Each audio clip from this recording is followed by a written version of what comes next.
Yeah, I think I am going to be.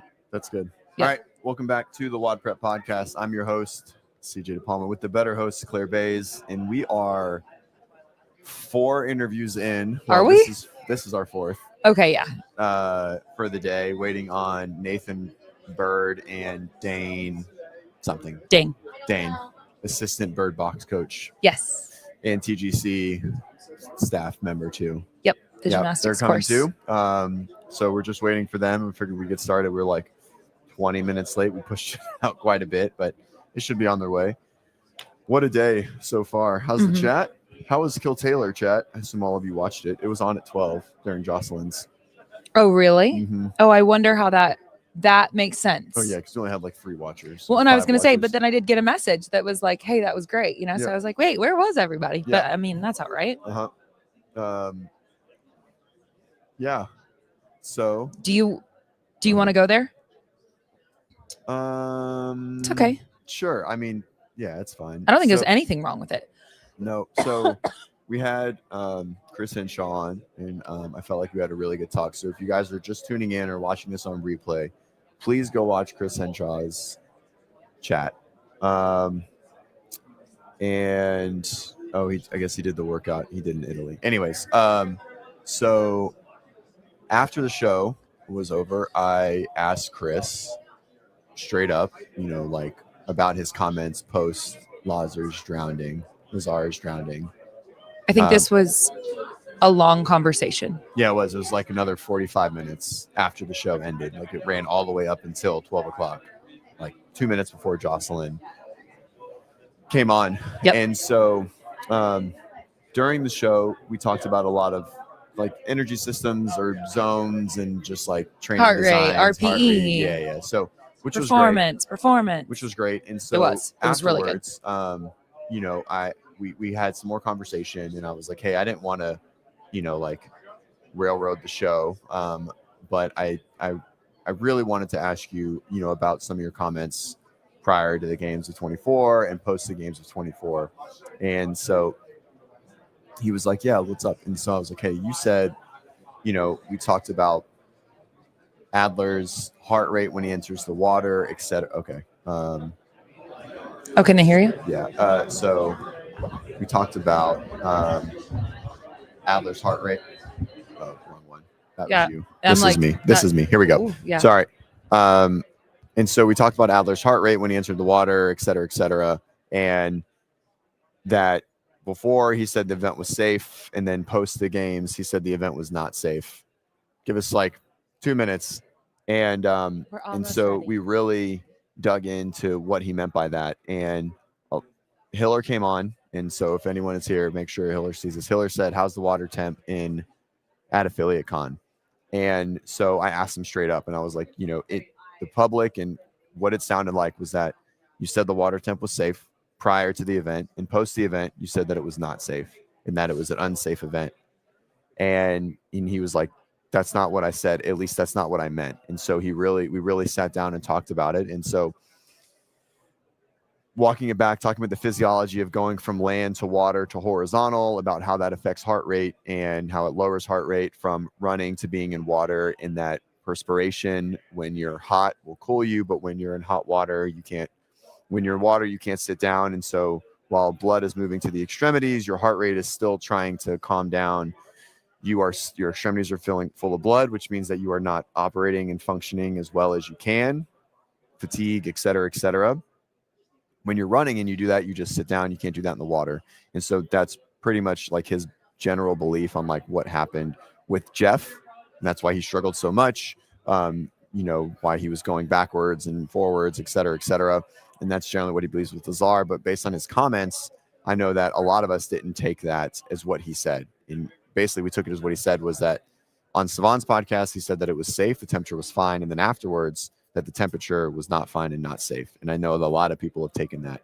And that's the assumption of what he said. And so I guess no one has ever asked him about it and ever addressed him that was what he said, or that's what wasn't assumed that he said. And I asked him straight up, and he was like, nope. He was like, I can't believe no one has asked me about this over the last year. and he doesn't feel that he feels the water was safe. He feels that the event from on paper was safe, and that his problem with it was obviously like the safety stuff of not enough people in the water, right? Not enough people on Specifically, you boards, said- not enough. Go ahead. You said the water was safe, and you're specifically saying the temperature. Yes. Yeah. Which is what a lot of people assume that he said was not safe. And so what he told me, and he told me I could share this on air, was that that's not the case. The water was safe. And the obvious fail in issue was the amount of people on boards, the amount of PFDs, personal flotation devices, PFDs, certified instructors, et cetera, et cetera, et cetera.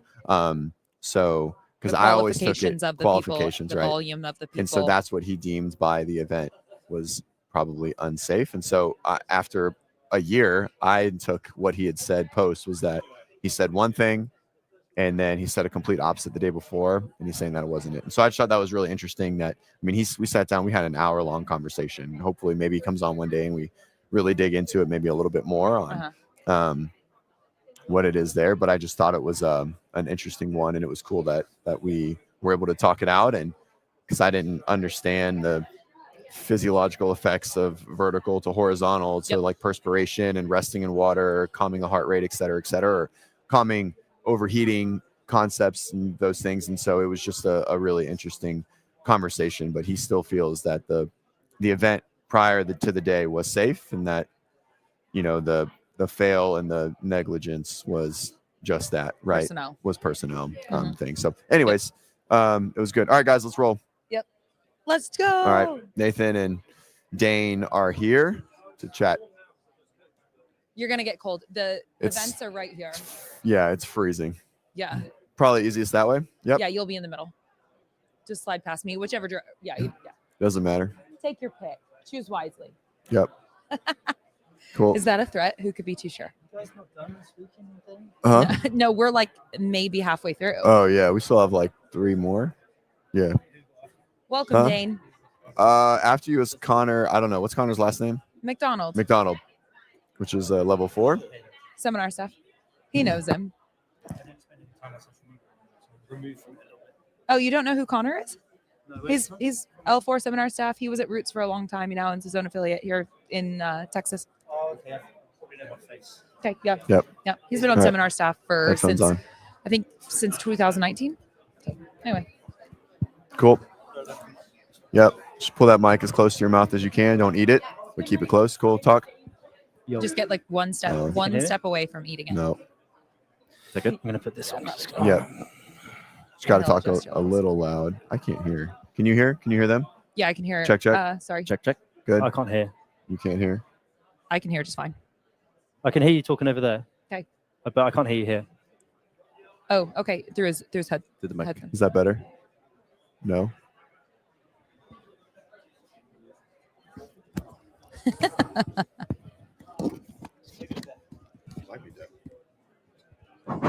Check. Yeah. How do you want to hear me? Yeah, that's weird. All right, hello. I could hear you through it. That's weird. Yeah.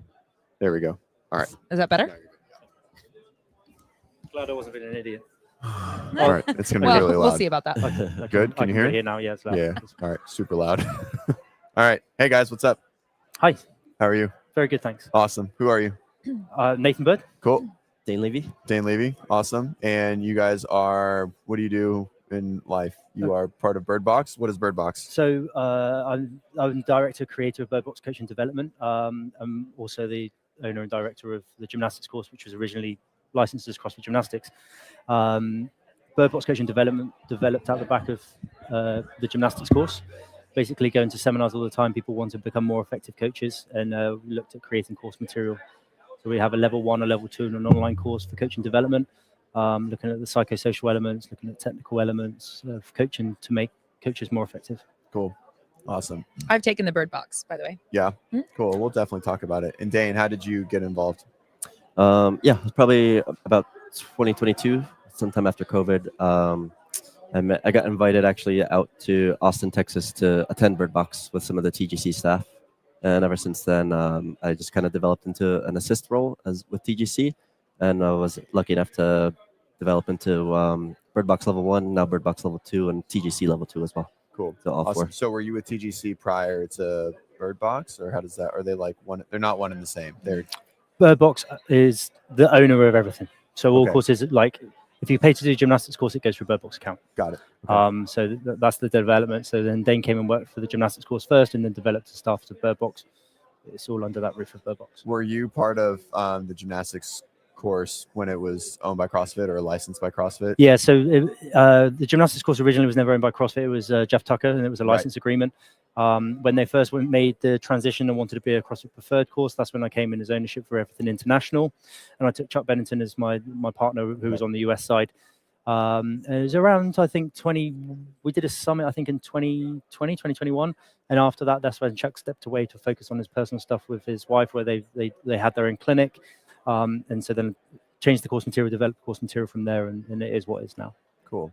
Awesome. So how long have you been involved with the gymnastics course? In terms of CrossFit gymnastics, so the gymnastics course Yeah. I started in 2014. 2014. Sean is like a really good friend of mine, Bellas. Cool. Yeah, I've known Sean for forever. He taught me most of my gymnastics. I Okay. was really early into CrossFit when I went down to Seoul in PT school. He's a good guy. Cool. Yeah, Super cool. it was cool to watch him do all his thing is 25-minute muscle up or whatever he does. Long duration, yeah. Most standard. Yeah. What yeah, is cool. that? He does like he always 2 minutes up, Yeah, 2 minutes up. 2 minutes down. Yes. Yeah. Yes.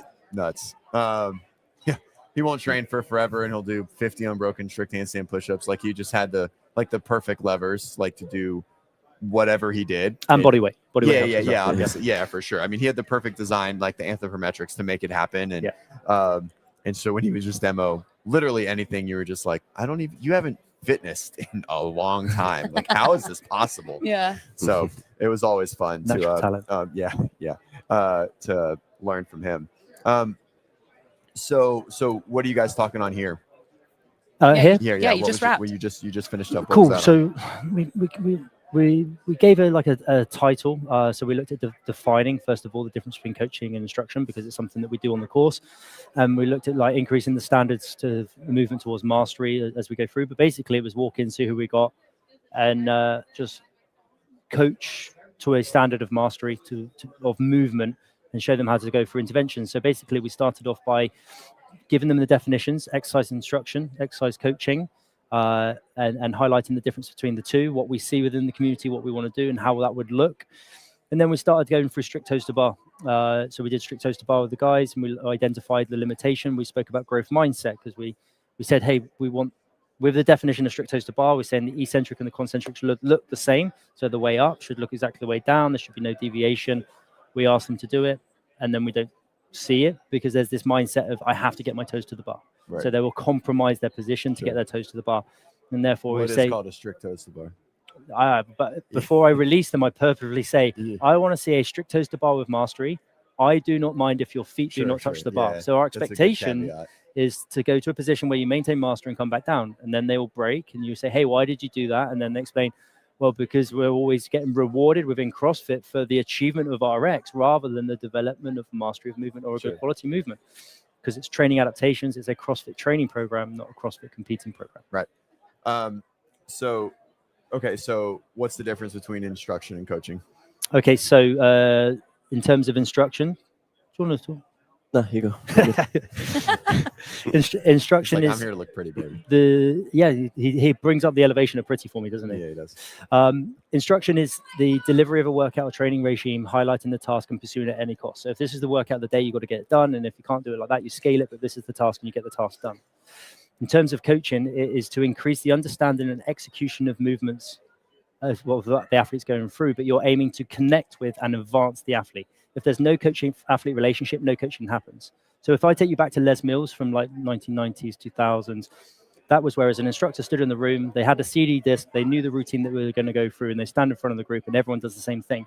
There's no connection within the room, they just instructed them through what to do. And that's what we're seeing. We're seeing cut and paste programs where they come in where this doesn't relate to the people in the gym, it doesn't make consideration of them, it doesn't make a consideration of the coach in the room.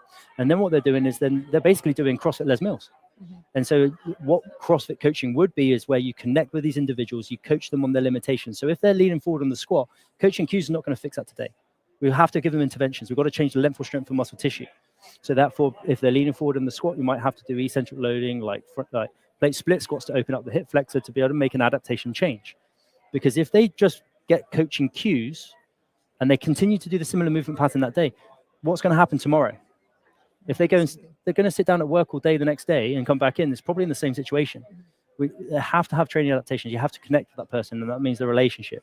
That means you consider psychosocial elements of coaching, communication, motivation, conflict, leadership. They will be laid into the coaching considerations, which means that will be presented on the coaching plan if you wrote a coaching plan.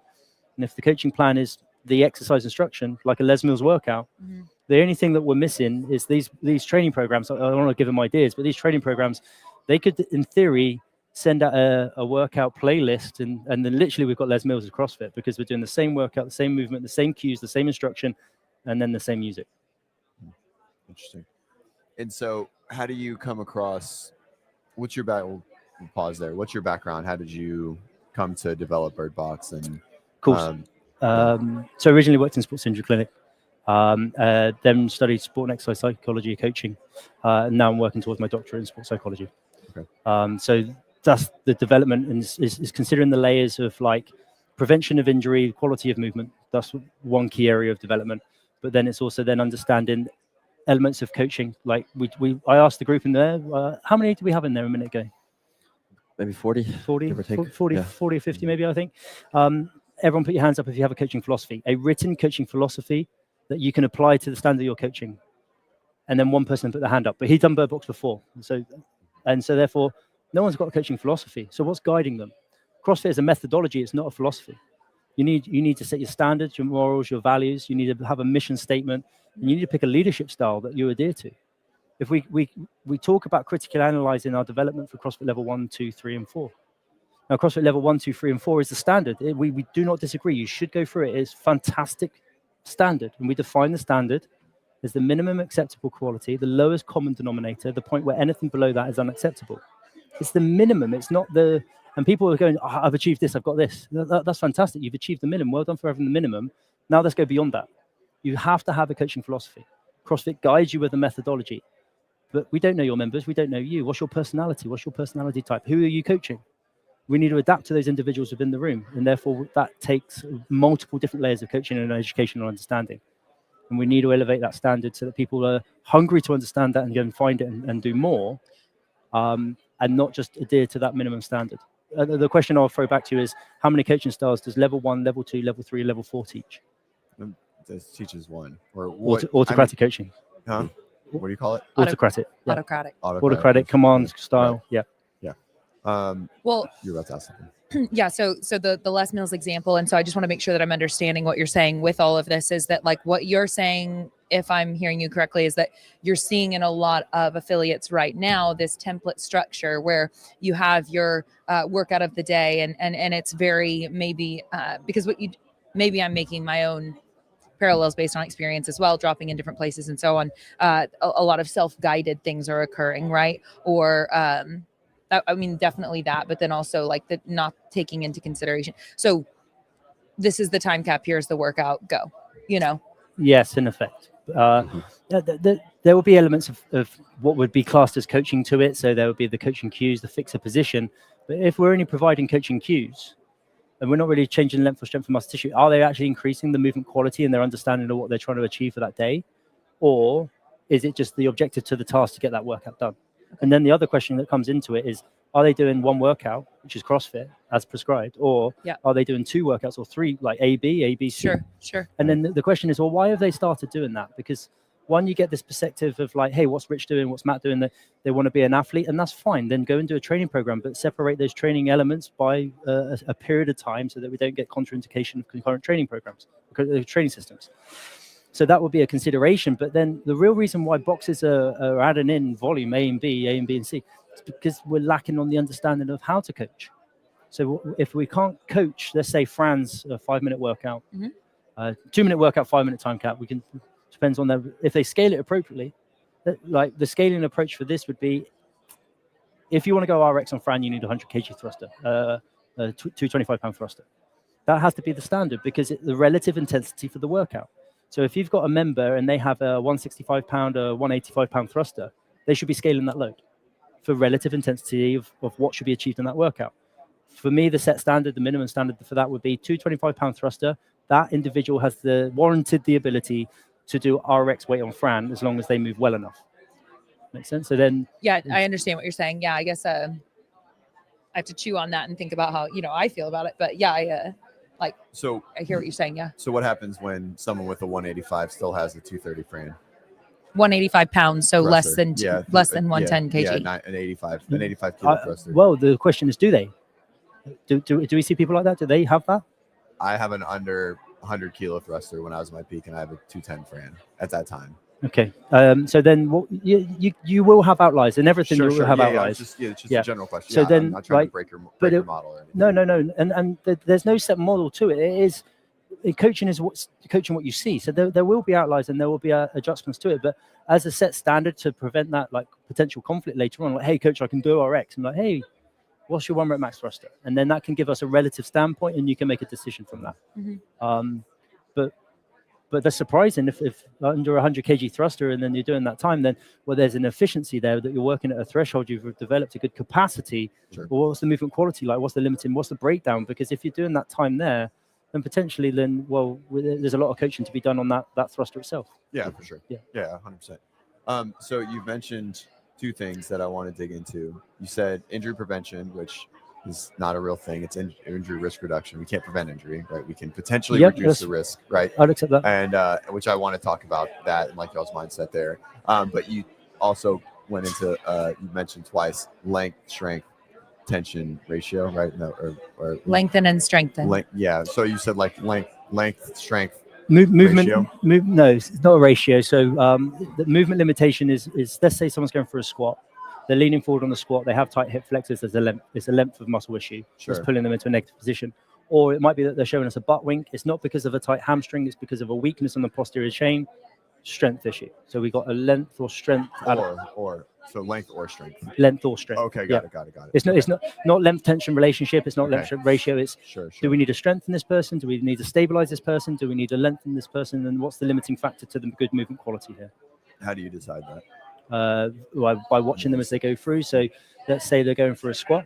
They're leaning forward on the squat. Suggestively, I'm going to argue, first of all, off principle and of experience, might be tight hip flexors pulling them forward, because whether the lesser trochanter femur, where the iliopsoas comes around the lumbar spine, is pulling that lumbar spine forward into that position. It could be suggesting that tight hip flexors are pulling them forward a little bit, changing the pelvis position.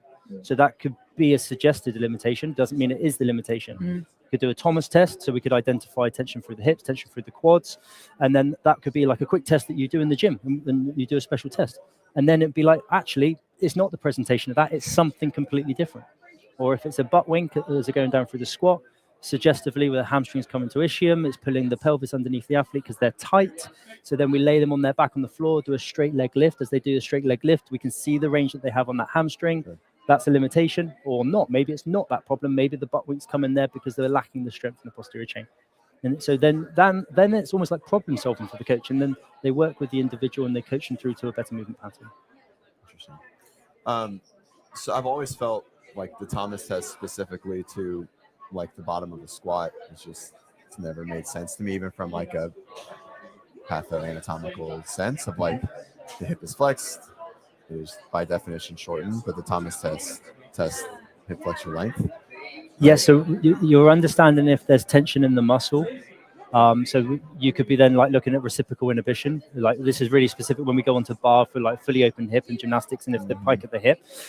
But what it's doing is just giving us an understanding of like the tension that's there in a passive sense. But you might have them laying down on their back where you put your hand on the leg and ask them to press up, pull down. So then you can do active tests. There's not one thing. It's multiple layers of understanding. And it's however that coach wishes to understand those things to then put it into practice. Got it. And so are you going through in the Bird Box, is that a weekend thing as well, or is that like a mentorship? So Bird Box level 1 is an online course or a live seminar. Okay. The live seminar is 2 days. Online course is the longest online course. That's 44 CU hours for the online course. So that's the kind of length that you're going through. And the level 2 is an online course and a live seminar combined. Right. And so, because like even just that little bit that we went through, right? Like I've gone to school for a long time in physio, and so like that's a lot more than a week. Like even just to go through that, that's way more depth than you're going to find 100%. in a weekend course. So then how do you take the coach from just like looking at leaning forward in the squat or a butt wink to like going through like assessments like that? Or first of all, defining their scope of practice and letting Sure. them understand where their scope of practice lies and what they have the ability to do in terms of exercise intervention, and whether that's going to be positive or negative. But in terms of that, we cover that through small areas, and the level 2 is more designed around going to that. Alongside myself, I've got 2 other guys who are leading it from Europe. They're both osteopaths. But the thing with those guys delivering, they do a fantastic job, but I've had to really make sure they know their scope of practice. Sure. So for instance, on that course, we might show red flag testing, and we're like, you don't do this, but our perception is we want you to understand it and see it, even because you're not going to learn it from anywhere else unless you go to school to learn it. And then the reason why we want you to understand it is if you referred someone and they go to a clinic and they see somebody and they come back into the gym and you say, hey, what did they do with you? At least there can be a communication of understanding, and they'll be like, oh, they did that? Okay, then maybe today we're not going to do this for sure. And that's the scope there. In terms of the level 1, like we start off with, we have the hierarchy pyramid of coaches' needs. And so at the base is coach-athlete relationship. So the weekend starts through that. And we focus on more of the relationship of coaching, communication, motivation, conflict, leadership. We go through leadership styles. Our goal is to make coaches more effective. So we use transformational coaching. There's a reference saying that you don't have to be transformational to be effective. However, if you strive to be transformational, you will become effective. It's not made up by us. We take everything what we do provide as reference. So that's Bass, 1985. We use multidimensional leadership of sport as an education process across. We use DC and Ryan's self-determination theory. We look at social identity theory. We layer these pieces in as we go through the weekend. Interesting. I just had. Sorry, I've just taken your thought away, right? Yeah. It's all right. It's good. This guy talks shit. No. I love it, dude. I'm all about it. Dude, I love digging into this. This is great. So go ahead. Let me get my thought back. Say something. Yeah. Should we let Dane chat for 5 minutes? Yeah, Dane. Yeah, Dane, you're up. All right. Yeah, so my question is a follow up to his, but you should know what you're doing anyway. So transformational coaching is what you're saying. That's the goal with Bird Box, right? Is you're trying to take a coach and transform them to becoming a transformational coach. Is that fair?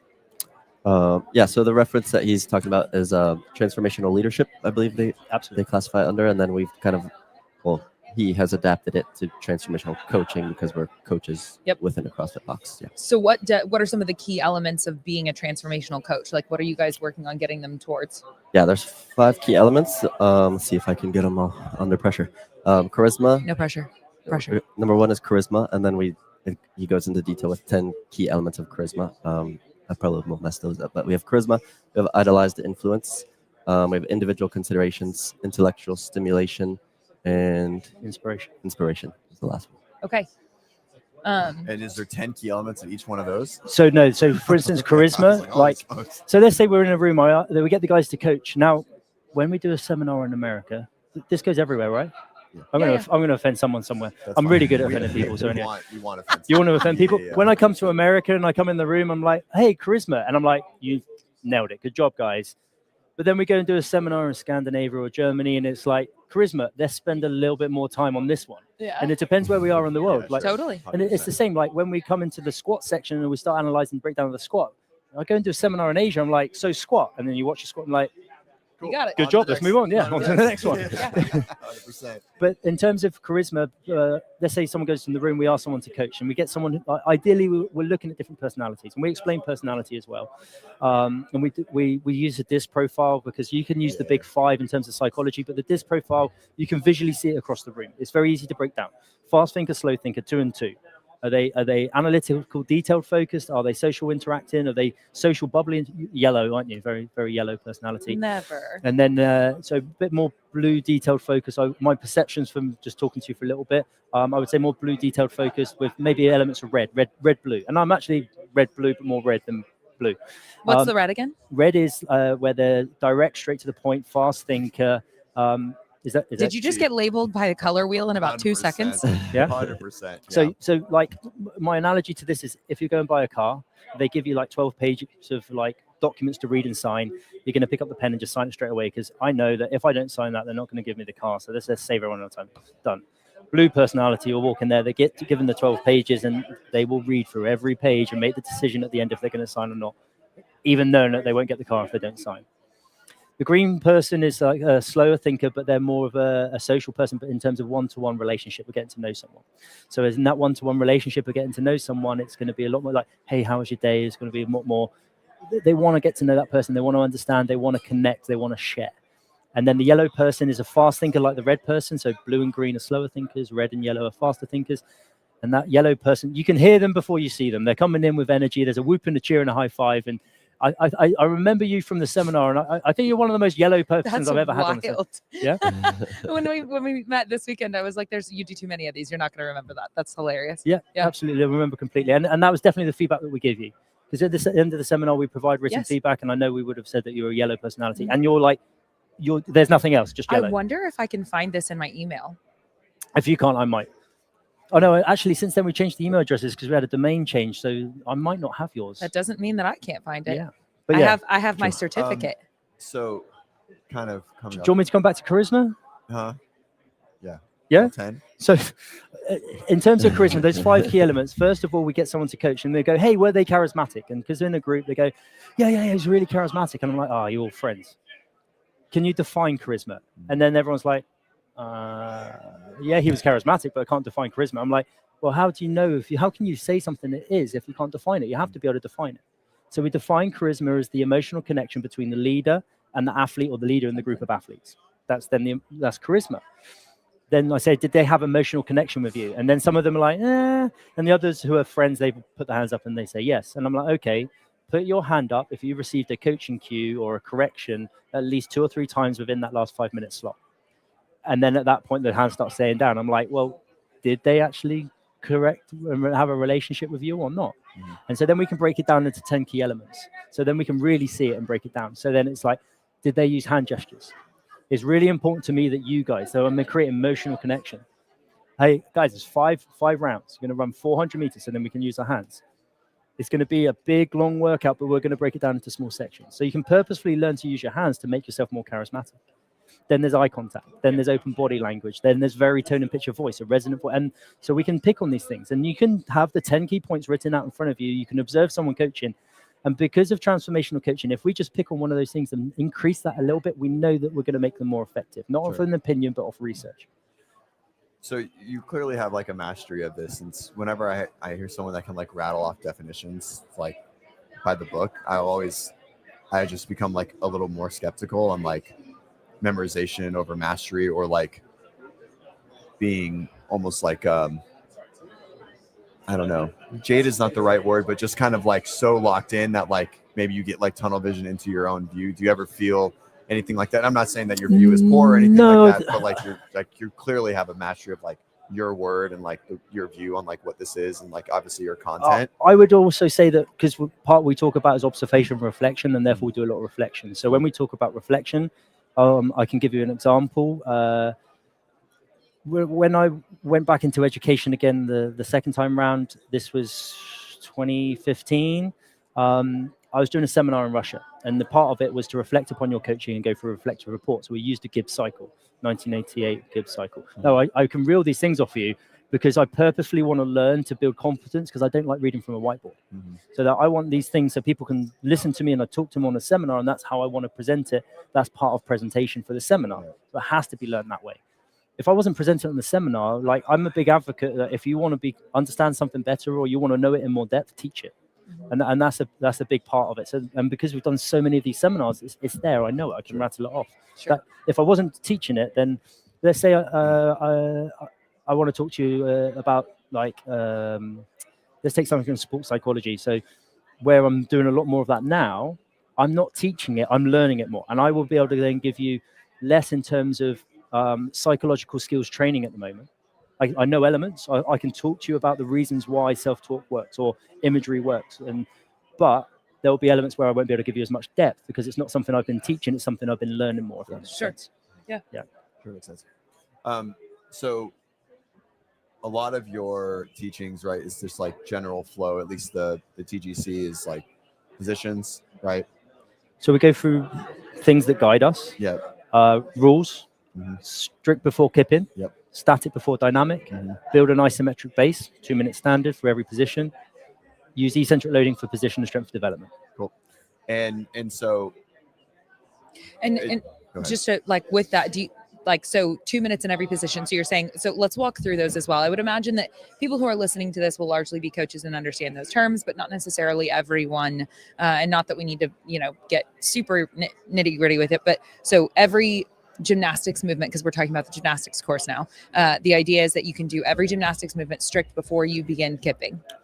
Yes. That's one of minimum right? standard. It must be. That is a standard. That is a minimum acceptable quality. Okay, yeah. And then from there, you're also saying being able to, there was an isometric hold in there of 2 minutes. Yeah. So, and that in doesn't all positions. and that doesn't have to be applied just to gymnastics.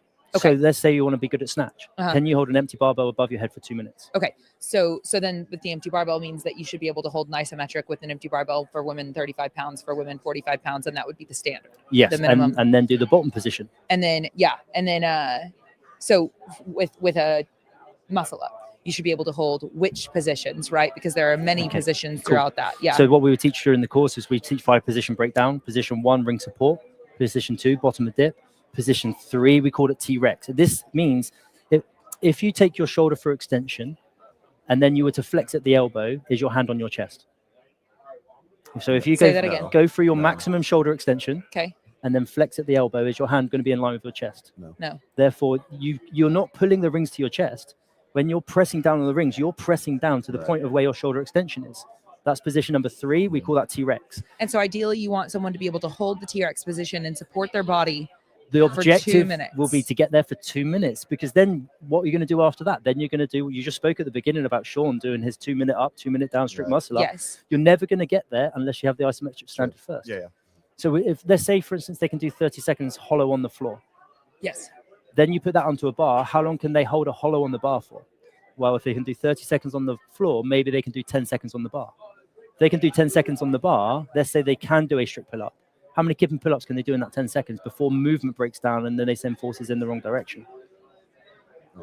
2, 3 reps? Yeah, I don't know. It very much depends on, I think it's athlete dependent. I don't know. Yeah. We often hear that as well, that they can do maybe 2 or 3 reps before it's just a rhythm or it's just a timing issue. But from our perspective, it's more of that strength development. It's always a strength issue. That's why like bro bodybuilders come in and they can figure out everything like that. Like, oh wow, he just started CrossFit and do a muscle up. I'm like, he does 100-pound strict pull-up. It might be shit and look terrible, but it's still 100-pound strict pull-up because he's bodybuild forever. And the females just don't have that most of the time. They just don't have that. They don't come in with it most of the time. They don't come in with that. Sure. And so, I've always said that to be an RX athlete, like at the most base level, is strength. Even though aerobic capacity, right, or cardiovascular, respiratory, right, is lower on the CrossFit pyramid. That's better for health. Arguably strength in there, it's very synonymous, I think. But to do the sport, it's strength bias always. Yeah, we you can be really slow and RX every workout. We changed that hierarchy of development on the seminar. Yeah, I know. Yeah, but we revert it back at the end of the seminar. It depends on needs analysis and the situation. Right. Coaches should be aware of that. Yeah, and so coming back to the reason why I brought that up was, it's to teach anything, right? You generally like to have like a method or a philosophy. It needs to be pretty black and white. Like that's generally how you teach it. And so a lot of even arguably probably CrossFit Games champions can't meet your standards. Cool. And so I agree. Yeah. And again, I can give you my full opinion on it. Yeah. And then I'll have to highlight a difference between this is my opinion and this is what we know and what we see. Sure. Yeah. Well, I mean, I certainly want your opinion, right? Okay. On like, there's a guy walking around who I just saw a minute ago, and he's actually part of my explanation of part of this. Mm-hmm. And that's was he taking the class earlier? The 40 people that were there? Jason Cleave. No, it was Jason. Oh, okay. Gotcha. Sorry. Yeah. So and he's part of my explanation for this in a good way. Remember when Jason won the games? Do you remember the workout where Jason did, where it was snatch and ring muscle? Amanda. Where he was chasing the barbell? Yeah. Everyone remembers Amanda. Or running around with he's chasing a 135-pound barbell around and is failing this workout and struggling. And people are like, this guy's an athlete. This is the top of games. Now, if you compare that to athletes now, sure, there's a huge difference in the standard of the athlete. There's been a huge development in the athlete in the sport. Yeah. Now, what we saw back then were the people's perceptions, like, oh, these are the athletes who are the best. And now you look at it now, if you were to like transport someone back in time from watching now to watching them, you're like, whoa. Or if you did it in reverse and take someone then and you bring them to now, they'll be absolutely mind blowing. Yeah. The guys have worked hard. You can't take away their effort. Yep. But what my explanation here is whatever we thought was professional athlete then, and now we look at it now. Yep. What about there in the future? That's where the professional athlete is. And what I would normally say is my opinion on this one is a professional athlete will be able to do all movements with mastery. And so we are on our way there. Oh, we're on our way there, 100%. Yep. Yeah. Yeah. So realistically, these standards are like these are what we've set, but we understand that even the top level athletes performing in this specific domain technically really can't achieve a lot of these. But that's the goal. Yeah. And then so you can critically analyze it a little bit, and you can have a look at like, well, what's the limiting factor, and how much coaching do these athletes get? Who tell me who your opinion at the games? Yeah. At the games in let's say like the last couple of years, which athlete has the most coaching from the games? I can give you a clue on my opinion. I want to say, I mean, I'd have to sit and really think about it. My opinion is Dallin? She's married to her partner. Oh yeah, okay, yes. So Tia, yes, with continuous success, is the one who's probably receiving the most of feedback. And you deem that coaching is in like your view of coaching? No, general feedback to improve ability. And so if you've got athletes who are always just training and doing their program and going through the motions, there is even just some kind of feedback, doesn't matter on the standard of coaching. That's going to be a better development for that individual than it would be if they didn't receive any coaching. Sure. Yes. I feel in this example, and you might not have even seen it that way, but I feel because of that relationship and obviously what it is, like, Shane obviously is a fantastic program designer. That's why he's pulled a lot of people into Proven, and it seems like they have a really good success model and whatever they're doing. But I think based on how you're defining coaching, I feel like that relationship between Tia and Shane is probably much better than most couple situations, because like it's clear that like they do a very good job of separating like that situation. They can do gym and they can do home. Yeah. So I've seen too many times where like that is not the case, and like that couple relationship hinders the ability to coach, not just instruct. And so you think it's Tia? I'd have to chew on it a little bit more. I don't think it's Shane and Tia. I don't know if Shane is like getting into like, here's like how you should brush the bar on a barbell cycle. Like, here's what it is. But one of something Shane said forever ago, it was in the really heavy jerk video that they did at Mayhem, where Matt jerked like 400 pounds from the blocks. He said, we always focus on positions over patterns. And I've always said something to that effect. And I like adopted that. And that's obviously very consistent with with what you guys have. And mainly for like barbell work and obviously, gymnastics as well. But like if A looks good and B looks good, getting from A to B will just be way easier, right? A lot of people can get from A to B with momentum or kips or whatever it is, but if A and B are trash, then you're going to hit like a lower ceiling effect. I've done my time of programming and working with athletes, and I actually stopped that when my first daughter was born, because the time that you have to give to them you have to be like, you really have to give. They're the most selfish people, but they have to be. It's not a bad thing on them. They have to be selfish, and you have to give, and that's coaching. And when my first daughter was born, I was like, and it was also COVID period, so it was almost like a nice kind of. It was just after COVID period, and it was a time like, well, when they came to me during COVID period, and like, what do? I'm like, take time off, because that's probably what you need, like, because they're training so much that they need the time. They can come through an adaptation training, and it is a good positive thing for them. But the relationship that you give, you are just given to them all the time. And so therefore that relationship's super important to be able to get them anywhere. Mm-hmm. But they have to be acceptable to that coaching as well. Mm-hmm. Okay. So I brought this up, like, so you made one point of it, right? Your opinion is that professionals should have mastery of movement, right? That was your opinion. That would be my opinion. Yeah. Okay. And so you said you had a second point to that. I don't know, maybe you hit on it. You're like, here's one, and then you're like, I have 2 points to make. You're like, here's my opinion, and then here's my, I don't know, maybe it was what like you guys said. I think it's about what maybe we their see progression. Yeah, what like we currently see versus that the they've opinion. improved. Maybe that like from Kalipa to now to what's going to be in 20 years. Maybe that was the second. Yeah. point. So I would say like we can class a professional athlete as the one that can achieve mastery. Remember, there's a difference between a CrossFit training program and a CrossFit competing program. If you want to get better as an athlete in CrossFit, you have to do training for training adaptations to then go and compete. If you're competing every day and there's a lack of standard in the movement quality, then that's going to decline bring in a negative effect. It's going to create overtraining and then fatigue, wear and tear, and potentially injuries at that point. But that's why we always say, I would always refer as part of like injury prevention. But what did you call it? Risk reduction. Yeah, absolutely. Yeah, that's the intention we mean. But I think it's just through long terminology standard we get that thing. But yeah, so that's key consideration to it. But like the Khalipa example is, he's a great guy who has done well at that period of time. And he put the most amount of effort in. He put the training in. He spoke this morning on some sports psychology in terms of mindset and the approach to that and the tools that he used to help him be better at that. So he worked hard on other aspects that some athletes might not have been working on. But then you make a comparison now, there's a completely different standard of athlete. And my perception is that there's going to be another great standard of athlete way beyond what we're seeing now. But to get that step, that takes coaching. They won't be able to do it on their own. It will have to come from elevated standard of coaches who have an increased understanding of movement, biomechanics that can be then applied to the training program. It's not just about writing a quality training program. It's about the execution of that training program. Totally. That was a big part of my other reason of stepping back from doing a lot of like remote work with athletes was, it doesn't matter what training program I write you. If you execute it terribly, then it's going to be terrible. Like, you're not going to get the optimal adaptations. The difference is coaching. And so I actually changed around and I flipped it. I was like, go and do whatever training program you want within reason.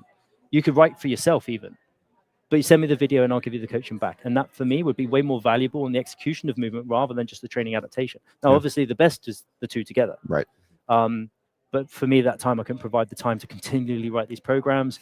We were developing the bird box coaching development, the gymnastics course, and we would provide this education. But yeah. I can resonate with that a ton. His situation right now being here this weekend, he's like, I coach 30 plus athletes. Yeah, like I think the worst I did full time was 35 athletes full time, whilst traveling around and doing seminars. And that's where I'm at right now. I've been on every weekend this month, and I am grinding. I'm going to say, like, if you take it down to, I think that sweet spot number, it's got to be around 15. Yeah, as a peak. We have a lot of GP. Like, not everyone's competitive. I have GPP that takes very easy. I have rehab that are very low stuff. And so it's not that. But I really love it. Like, I love coaching. I love coaching. I love program design even more than. I would prefer to be with a person now and coach them than the program design. For me personally, at this stage of my life, I would. Interestingly enough, like, you made your adjustment, based on like having a child, right? Your daughter. I have 2 daughters. Yeah. 2 daughters. Amazing. I have a 3-year-old, and my current situation allows me to spend more time with him. Yeah, that's cool. Right. And so if I had when I do have in-person requirements, while I do love coaching in person, I love it. I love it just as much, but I dread like leaving or like, oh, it's 12 o'clock. Now I have to like leave my house, or like I'm like time required somewhere. Like, I love the program design because I can do it whenever I want, even if it means sacrificing like my personal time or sleep or whatever that is. I don't have to sacrifice my family time. So, but everyone, like, you found like what fits for you, obviously, and you're very successful in doing this. And so everyone finds their fit. Yeah. CJ, fix your mic. I know I did. Okay. I did. Yeah. Okay, that was a minute ago. Okay. Cool. So, what else do I have? I think that was it. You answered it. Are you happy with my answer? Is it? Yeah. I mean, I think Well, I can take this. You want me to take it again? No. Well, I want to kind of walk back. One thing that I struggle with personally is like, okay. Here's my next question. Do you ever feel like, because of the hard stance you have at like A before B before C before D, is like you create any fear mongering, inadvertently? A part of that is we need to take a step back and have another perspective on this, is that I feel like your perspective, and maybe a lot of people that might listen to you, is very much athlete focused. And my perspective is very much more the CrossFit methodology of who's it for. What percentage of people who do CrossFit are athletes? I think everyone's an athlete. That's like a personal view of like, I think everyone can be an athlete. But you walk into a CrossFit gym, sure. Now I need to define athlete. So for me, my definition of athlete is someone who's going to go to semifinals or games. That's my sure. Yeah, that's a very specific definition. And that's going to be the 1 to 2%. That's my specific definition. How I break it down. Now I will also add into that anyone who's in a CrossFit gym who's not in that, we would still refer them to athlete, because that's a psychological approach to help maintain exercise adherence. Right. So I'm not taking that away, But for me to say that this person's an athlete in my head, to coach them like an athlete, Right, to need something different. they're that standard. Understood. Therefore, everyone else, we need to hold that standard for their longevity, their injury prevention. So we need to hold those standards to them so that we can then make them move better. Because if not, they are just chasing beyond directs. They get over influenced by social media, and injuries happen because they're chasing something that they've seen on social media. That negative affects the coach in the gym, because they might pick up an injury, not because of the coaching, because of something they've seen on social media and decided to do something stupid. Sure. Interesting. So, okay. Do you feel, so like funny, like we talk about, me and her have a very similar philosophy on like, on movement and exposure, et cetera. So you've mentioned like butt wink quite a few times, or with just like the very specific example. Me and Claire look at it as it should be trained, right? Like, because it's an unavoidable position, no matter like even if you look at EMGs or like, you know, like body markers, you know, arguably one of the best like visible squats ever was Lou Zhaojun. He still has posterior pelvic tilt like in the bottom of his squat of like 22 degrees, like a lot. Yeah. Right. And so obviously under heavy load, we do understand that those things, you know, like technique is important. It gets more and more and more and more important as load gets heavier from like an injury risk reduction perspective. and so, you know, that's kind of where like the fear mongering came out, and like that kind of point of like, do you feel like if someone can't squat without a butt wink, like they shouldn't squat? No, 100% not. And my argument back to that would be just a very simple answer would be Atlas Stone D-ball. Yeah, right. Yeah, or so like have like 150 dumbbell snatches. Like there's just like, you're not going to have a flat back. And there's also going to be threshold training. So what do you expect within CrossFit? And there's going to be a movement quality breakdown. I'm talking about mastery within one movement.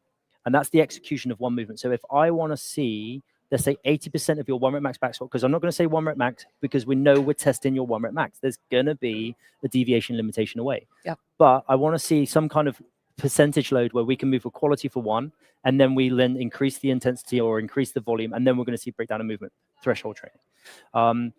But if the athlete's not working towards a standard of quality as their one standard, and they do have a significant, let's say, butt wink in this case. Yeah. Well, that's lack on coaching then, and that's our minimum standards. Yeah. Okay. All right. Yeah. All right. Cool. Yeah. Well, I guess I'm satisfied with that answer. Yeah, you are. Yeah. Gymnastics, air squat, D-balls, squat, D-ball over whatever that. We're going to see spinal flexion. Your spine is designed to move in that flexion and an extension. We want to move. We want to have as much strength there as we can. But in terms of what we talk about in terms of mastery and the way we present it is, every movement that we do within CrossFit, we're looking for maximum motor potential. And so therefore you can't achieve maximum motor potential without mastery. Sure. And so therefore, like, we take the percentages from Russian research and we present that. We look at the graph of mastery taken from Vershansky, I can't say his name, but a Russian researcher, Vershansky and Sif. And so we take that, and so when we look at like someone with a 180 back squat, we're expecting to see maybe a 114 snatch and a 144 clean and jerk. I remember the numbers because I used it on the seminar, so that's why it's in my head. If I gave you a 170 snatch, don't have the number in my head, so that's why it's there. Kilos as well. Yeah. Oh yeah, real money. I'm making real money. Yeah, I'm making real money. Yeah, freedom units. Real money. So then someone comes into your gym and they say, like, for instance, I've got a 180 back squat. And I'm like, okay, great. What's your snatch clean and jerk? And they go like 95, 125. And you're like, either they don't have the 180 back squat, they lied, or they do have a 180 back squat, but it's not with mastery, and their actual mastery back squats are like 155, 160. And so therefore, because of the deviation of the movement position, that is then transferable strength. So what we're looking at is like a good high bar back squat where they go down and up in the same position. Now, if it's a 190, 95 and a 125, let's say they're doing a 160, 165 back squat, not the 180. Anything higher than that 160, 165, the likelihood is they're leaning forward a bit, they're twisting, their butt's lifting on the way back. That's non-transferable strength. Now, that's still strength, and they still want to use that, and they still want to train that. But the goal would be then, okay, can we get that mastery of movement to the 180? But that means if they really tested their 1 rep max, they might be hitting a 200 kg back squat, but with deviations away, and then that's that transferable strength. So, okay, I understand what you're saying. Do you feel like your jumping steps is just assuming? So just assume they have a perfect squat, like they have a great, like a mastery 180 back squat, okay? And they just snatch like shit. Then it's technical inefficiency. It might be Okay. like there's thoracic or shoulder limitation. Yes, Or yeah. Okay, got it. Okay, so okay. it works again in the Okay, reverse sure. as well. All right. So that was just like an example. Yeah. So Okay. if they hit their numbers, then we increase their back squat. If they don't hit their numbers, is it a limitation of movement quality in terms of the technical elements of the snatch, Mhm. or is it the actual back squat quality that they Sure. Okay. All right. Cool. All right. Yeah, that was good. You happy? Yeah, Mhm. that's cool. I'm very happy for anyone to disagree, and I will highlight the difference between we know this because of information and we know this because this is just my opinion. Yeah, sure. And I'll happily highlight the difference between the two. Would you encourage, so taking it back to affiliates, would you encourage affiliates? So part of your standards was strict before kipping, right? And of course, in practical application day to day, you almost you infrequently see that, in my opinion, right?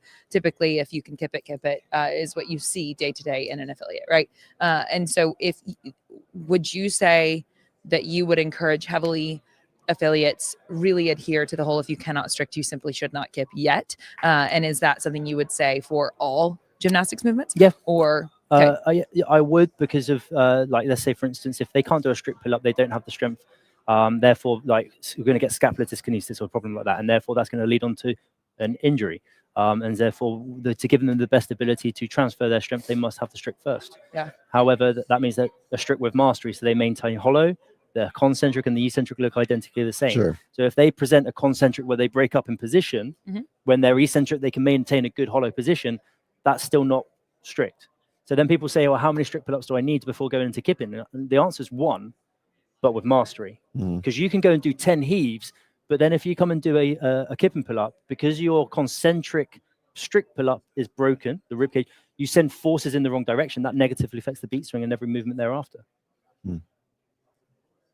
Okay, cool.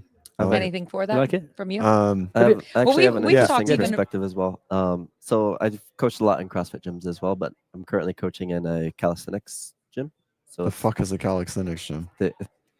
calisthenics. Exactly what it sounds like. Yeah, like what does it look? What does it look like? That's Probably probably, like a a better CrossFit gym? question. Yeah, just look like It looks CrossFit. like a gym. CrossFit Monkey gym bars. without barbells. Yeah, monkey bars okay. everywhere. There's a couple barbells. But Okay. it's off Is it like a ninja gym? No, not a ninja gym. No, You're not quite. closer that direction, Uh, I would say. Yeah, so Okay. the classes you're learning front levers, back levers, but just the interesting. How many perspective members is go to when- this gym? I'm way more interested. I'm like, is this a viable business When he's model? in St. Pete, by the way. Yeah, I know. It's getting there. Yeah, It's getting there.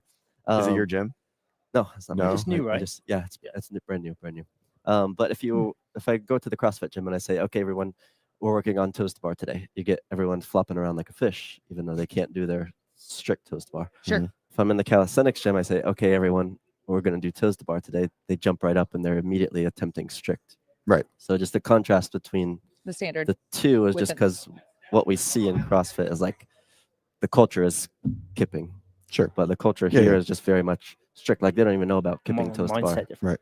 So it's just I just thought it was interesting to bring Yeah. that up in terms of Super a cool. mindset. From Yeah. Oh yeah, for sure. outside Yeah. of a Yeah. affiliate Outside and perspective. social influence of Yeah. whatever it is, right? Like, And if Yeah. you have a gym and then you're seeing this issue in your gym and you want to make the change and you find it hard, then it's part of your culture. And then, well, if it's part of your culture, the only place you can look is back in on yourself Mhm. because you actually created that culture. Yeah, and you have to make a decision. Of course, they all do, right? Of what is more valuable to you. And so I think we even spoke about this somewhat recently about the whole kipping versus strict. And I don't think it was a one with mastery was the term that we were using, but I think it was something like multiple reps. And we didn't say mastery, but nonetheless strict, right? yeah. So- Yeah. It's like we use 6 or 7. Yeah. Yeah. Yeah. for- Was- for- But the reason why we say one with mastery is my argument could be 6 or 7, but they all could be shit.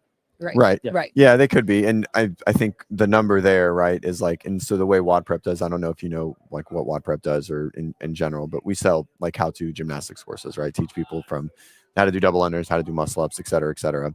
And so like our And they're really good courses. and the qualifying is like, for all the muscle up stuff, it's like you got to do 6, right? And but they're like follow along and they're standalone, and so like we're not evaluating like the mastery of what it is looks where like. you leave someone to their own. Yeah, what they do. exactly, right. And so therefore that's the standard that you set because Right. you can't see in what they're doing. Right. From us in our perspective, the standard that we provide is this is the coach holding the standard to the individual. They Right. can see it and they can uphold that. Yeah. And so like your thing keeps coming back to coaches. So which is pretty cool. I really like it.